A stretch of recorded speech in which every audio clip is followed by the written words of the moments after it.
2019 ఎన్నికల్లో కరెక్ట్ గా 21 రోజుల ముందల నేను తెలుగుదేశం పార్టీ అభ్యర్థిగా మంగళగిరి నియోజకవర్గంకి వచ్చా.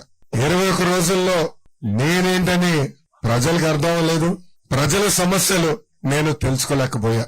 2019 ఎన్నికల్లో 5300 ఓట్లతో మంగళగిరి నియోజకవర్గంలో నేను ఓడిపోయా. కానీ ఆ ఓటుని నాలో కసి పెంచింది. ఆ ఓటుని నా నుంచి మంగళగిరి పట్ల ప్రేమ పెంచింది.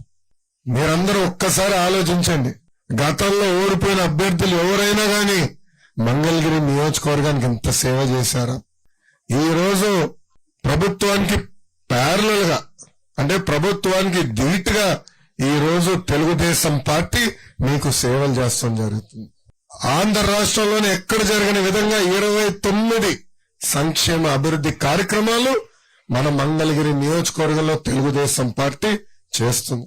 ఏమ్మా ఈ రోజు అధికార పార్టీ కంపేర్లా మంగళగిరి నియోజకవర్గం మొత్తం పసుపుమయం అయిపోయింది.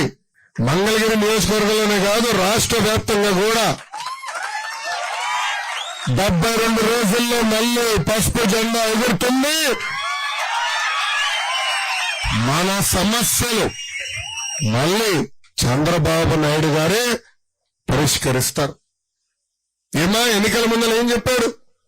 మద్యం దుకాణాలు తీసేస్తా అన్నాడు. తీశాడా తల్లి? లేదు. ఎన్నికల ముందర ఏం చెప్పాడు? కరెంటు ఛార్జీలు తగ్గిస్తాడని.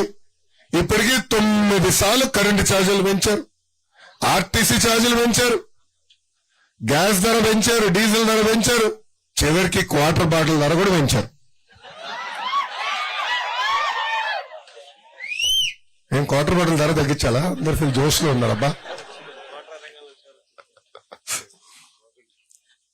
ఇంకా మంగళగిరి నియోజకవర్గంలో నన్ను చూసి బడ్జెట్ లో అయితే డబ్బులు కేటాయించారు. ఇన్ని వేల కోట్లు మంగళగిరి అభివృద్ధి కోసం ఖర్చు పెడతాను.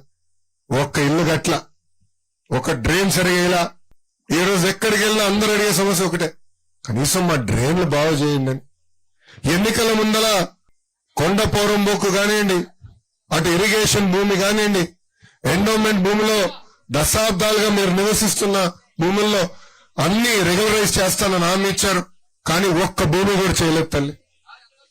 ఇప్పుడు ఎన్నికలు వస్తున్నాయని హడావుడిగా కావాలని ఏదో పట్టాలు ఇస్తామని ఫేక్ పట్టాలే సృష్టిస్తుంది ప్రభుత్వం. ఏం పర్వాలేదు, 72 రోజులు ఓపిక పట్టండి. ప్రతిపక్షంలోనే మీకోసం నేను ఇంత సేవ చేశానంటే రేపు అధికారం వచ్చిన తర్వాత మొత్తం ఆంధ్ర రాష్ట్రమే మంగళగిరి వైపు చూసి అమ్మా ఇంత అభివృద్ధి జరుగుతుందా అని చూసే విధంగా చేసే బాధ్యత నాదని ఈ సభాముఖంగా తెలుపుకుంటూ ఈ రోజు నాకు ఇంత అద్భుతమైన అవకాశం ఇచ్చిన మంగళగిరి ప్రజలందరికీ పేరు పేరున నా హృదయపూర్వక ధన్యవాదాలు తెలుపుకుంటూ మీ అందరి గురించి నేను సెలవు తీసుకుంటున్నా. అందరికీ నమస్కారం. జై హింద్, జై తెలుగుదేశం. జోహార్ అన్న ఎన్టీఆర్, జోహార్ అన్న ఎన్టీఆర్.